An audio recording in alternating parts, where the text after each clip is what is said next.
Labą dieną, sveiki atvykę, kas jūs būsite ir į šią laidą atvykę pas mus į TV pagalbą. Labą vakarą.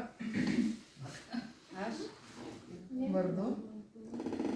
Kokia jūsų profesija?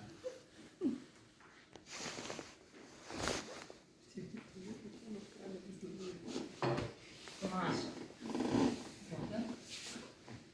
Tai jūs Aš. Maša. Maša. Maša. Profesija. Vardą, bet tu vardą paklausai, pasakė vardą, dabar klaus kokią profesiją. Taip, kokia jūsų profesija? Mano Darbas. yra Gydyti. smegenys Žmonėms.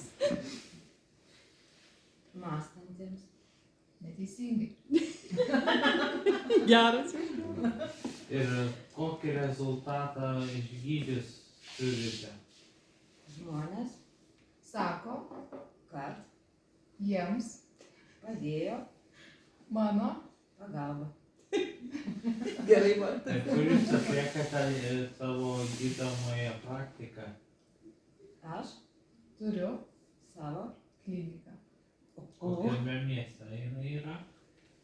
mano Gimtajame. kliniką. Mieste. A, ne, klinika? Tu sakai mieste. Mieste. Yra. O tai miestas? Gal galima adresą gauti?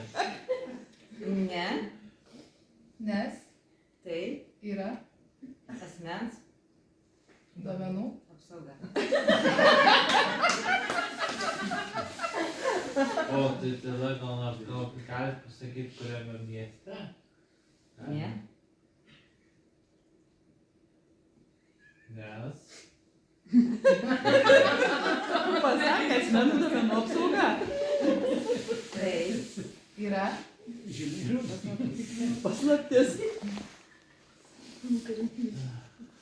taip, o kokius vaistus naudojate gydant? aš galiu nenaudoti, vaistų nes gydymo. nėra.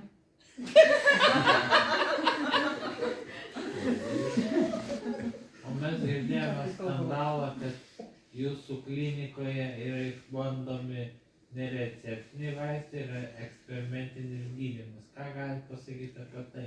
Nieko. O kaip tai galite paneigti savo šios faktus? Niekaip.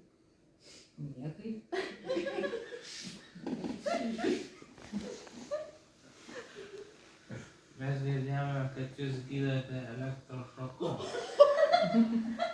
Ne, Tai yra jau brangu. Pabrango elektra. Bet aš girdėjau, kad jūs esate labai ekologiški ir pradėjote gydyti dilgėlėmis. Taip. bet Tik išskirtiniais sezonas.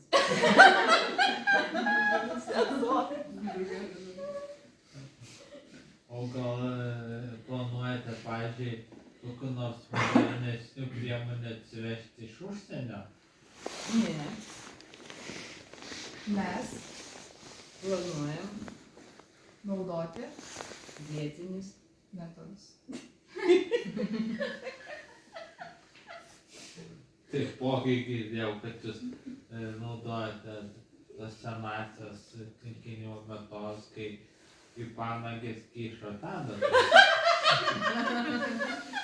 Kas Taip jums pasakė. Statkevičius.